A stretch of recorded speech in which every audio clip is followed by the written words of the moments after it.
क्या नाम है बहन आपका?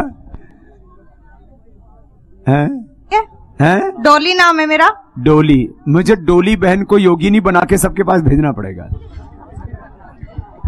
तो बहन जो मुजफ्फरनगर के नेता हैं उनको तो एक क्लास लगाओ यहाँ। ठीक है बाबा जी, बिल्कुल शुरू करेंगे, लेकिन उस क्लास में कोई जल्दी से आएगा तो नहीं। समस्या यही हो रही है। तो यदि सच्ची बात है, योग करने से शरीर मन चित्त शुद्ध हो जाता है। दरअसल ये योग करते ही नहीं। शुरू से ही आपने देखा होगा, ऋषि मुनियों के आश्रम हो, ऋषि मुनि यज्ञ कर रहे हो, योग कर रहे हो, गुरुकुल चला रहे हो, उनको तोड़ देते थे, उन पे जाकर के हमला कर देते थे। तो ये ऐसे ऐसे काम कर रहे हैं, ये ऋषियों के यज्ञ में विघ्न डाल रहे हैं। तो कोई बात नहीं, इनको फिर इनके जो है अंजाम तक पहुंचाना ही पड़ेगा। या तो योगी हो जाएंगे या फिर जो है तो भाई बहनों, अभी दाईं तरफ एक छोटा सा बेटा कुछ कहना चाहता है। स्वामी जी ओम। ओम बेटा। भ्रष्टाचार क्यों नहीं मिटता, मेरा प्रश्न ये है। क्या नाम बेटा? कार्तिक। कौन सी क्लास में पढ़ते हो? 6th, छठी कक्षा में पढ़ रहा है। बोले बाबा ये मिटता क्यों नहीं? चारों तरफ सब कह रहे हैं भ्रष्टाचार मिटना चाहिए, मिटना चाहिए। तो इसके लिए बेटा मैंने कहा 3 बड़े प्रोसीजर अपनाने पड़ेंगे। एक, आर्थिक नीतियों में सुधार, जिसमें हमने बात की, बड़े नोट वापस लो, कर व्यवस्था चेंज करो। 99% भ्रष्टाचार उसी से खत्म हो जाएगा। जो इस समय करीब 33 लाख लोग न्याय देने का काम करते हैं, कम से कम कितने? 33 लाख लोग। एक लोकपाल इनको कंट्रोल नहीं कर सकता, इसलिए यह भी काम करना पड़ेगा। जो एग्जिस्टिंग जो हमारी व्यवस्था है, जो सिस्टम है, उसको अकाउंटेबल, ट्रांसपेरेबल, स्ट्रॉन्ग बनाने के लिए काम करना पड़ेगा। और तीसरा, मजबूत लोकपाल ऊपर वालों के लिए। 3 काम होंगे तो भ्रष्टाचार खत्म होगा। और दूसरा, आदमी में, इंसान में नैतिकता लानी पड़ेगी। ऐसे नागरिक हो कानून के डर से वो कानून का पालन नहीं करें। नैतिकता इतनी ऊंची हो कि किसी भी कीमत पर हमें भ्रष्टाचार नहीं करना, हमें बेईमानी का पैसा नहीं चाहिए, हमें अपनी मेहनत से ही आगे बढ़ना है। तो ऐसी नैतिकता भी हिंदुस्तान के नागरिकों में पैदा करनी पड़ेगी।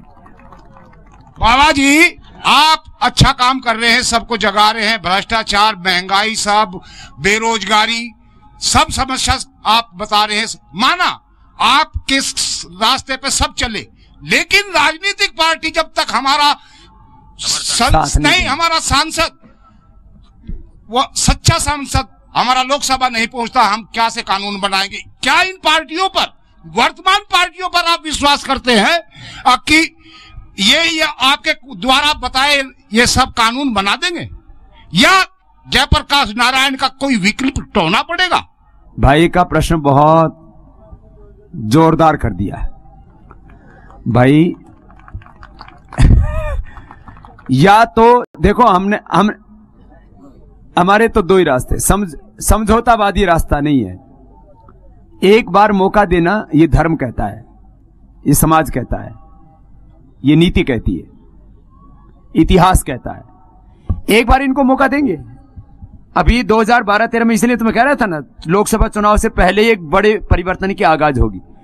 एक बार मौका देंगे, पूरी ईमानदारी से जितने भी मुद्दे हैं, काला धन, व्यवस्था परिवर्तन, भ्रष्टाचार के 100% अफसर जो सहमत नहीं होंगे, अभी तो एक पार्टी के बारे में मोर्चा खोल रखा है, तरकीब से लड़ाई लड़नी पड़ेगी।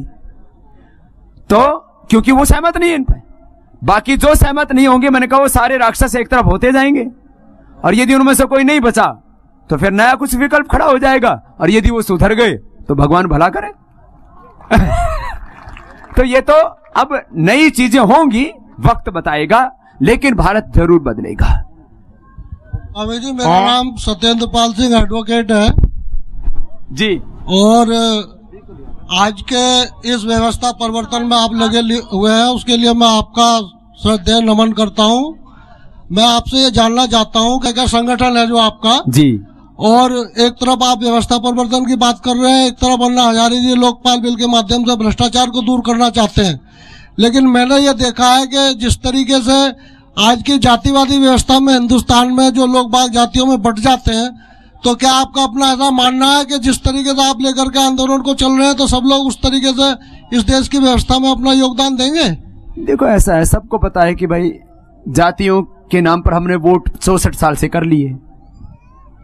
जातियों के नाम पर वोट करके महंगाई तो खत्म नहीं हुई, जातियों के नाम पर वोट करके गरीबी तो खत्म हुई नहीं, जातियों के नाम पर वोट करके हमें शिक्षा तो मिली नहीं, जातियों के नाम पर वोट करके हमारे रोजगार तो मिला नहीं, जातियों के नाम पर वोट करके हमारे जीवन स्तर में तो जो सुधार होना चाहिए था वो हुआ नहीं। चाहे वो दलित हो, चाहे वो वाल्मीकि हो, वनवासी हो, आदिवासी हो, छोटी जाति हो, बड़ी जातियों किन्हों को हक मिला नहीं। इसलिए 64 सालों का अनुभव वो उनको बदलने के लिए, अपनी मानसिकता बदलने के लिए प्रेरित करेगा। इसलिए ये 64 साल है ना, ये बहुत बड़ा एक परिवर्तन लेकर के आएंगे जो उनको सिखाएंगे। तो परिवर्तन आना सुनिश्चित है। मैं इससे जो है कतई विचलित नहीं हूं। महाराज श्री हरिओम जी, मेरा नाम विशु बालियान है। मैं आपसे एक क्वेश्चन करना चाहता हूं कि ये जो यंग मैन होते हैं ये कहीं भी नौकरी के लिए जाते हैं, तो इसमें जो पैसा चल रहा है इसको किस प्रकार खत्म करा जा सकता है? देखिए, हमें अपनी सेवाओं में पारदर्शिता लानी पड़ेगी। अभी हमारी जितनी भी चाहे भर्तियां होती हैं, चाहे इंटरव्यू होते हैं, उनमें ट्रांसपेरेंसी नहीं है। या तो ईमानदार व्यक्ति हो या सिस्टम ऐसा बनाए कि चोरी ना कर सके उसमें। तो हमें एक तरफ तो व्यक्ति को ईमानदार बनाना पड़ेगा, दूसरी तरफ सिस्टम को ट्रांसपेरेबल बनाना पड़ेगा, अकाउंटेबल बनाना पड़ेगा, रेस्पॉन्सिबल बनाना पड़ेगा, इफेक्टिव बनाना पड़ेगा, और उसमें कोई चोरी ना कर सके ऐसा करना पड़ेगा, गड़बड़ी ना कर सके। और एक और होता है, कोई भी काम करने जाओ तो उसके लिए पैसा भी देना पड़ता है, नौकरी के लिए भी।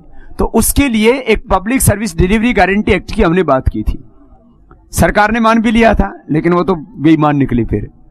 तो इसलिए कुछ चीजों को हमें, मैंने कहा पहले इस चीज को मैंने विस्तार से कह चुका हूं कि 3 तरफा हमें काम करना पड़ेगा, तब जाकर के सारी चीजें ठीक होंगी। स्वामी जी, एक क्वेश्चन पूछना चाहूंगा मैं। क्या नाम है भैया? मेरा नाम अनंत गुप्ता है जी।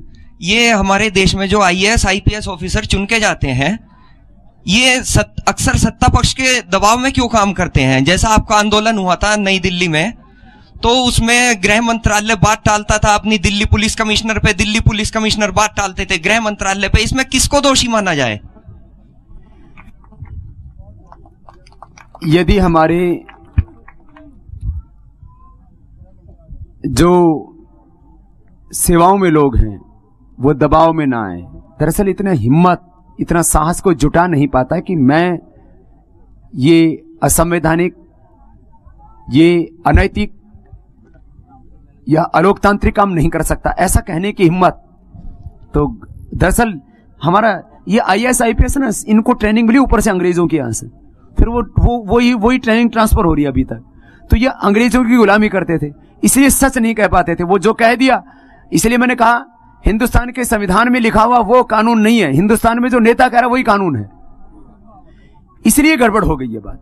इसलिए यदि अधिकारियों में साहस हो तो डट सकते हैं, लेकिन उनके लिए फिर उतना हौसला चाहिए। तो आज जो है, जो अधिकारी हैं वो हुक्म के गुलाम होकर के रह गए हैं, वो कानून का पालन नहीं करते हैं। इसमें 99% लोग सम्मिलित हो गए, यही बहुत बड़ा दुर्भाग्य है। तो कई तरफ से चीजों को बदलना पड़ेगा। इसलिए मैंने कहा, एक तरफ चरित्र निर्माण का काम, दूसरी तरफ कानूनों को बदलने का काम, कई दिशाओं से इसलिए आंदोलन को हम बढ़ा रहे हैं। इसलिए योग और अध्यात्म को मूल में रख करके हम आंदोलन चला रहे हैं कि एक तरफ इंसान भी बदले, दूसरी तरफ कानून भी बदले। आप मुझसे प्रश्न ही पूछोगे या मेरा स्वरूप बनकर के मेरा साथ दोगे? कितने हाथ मेरे साथ? इतने हाथ मेरे साथ हैं। बोलो भारत माता की।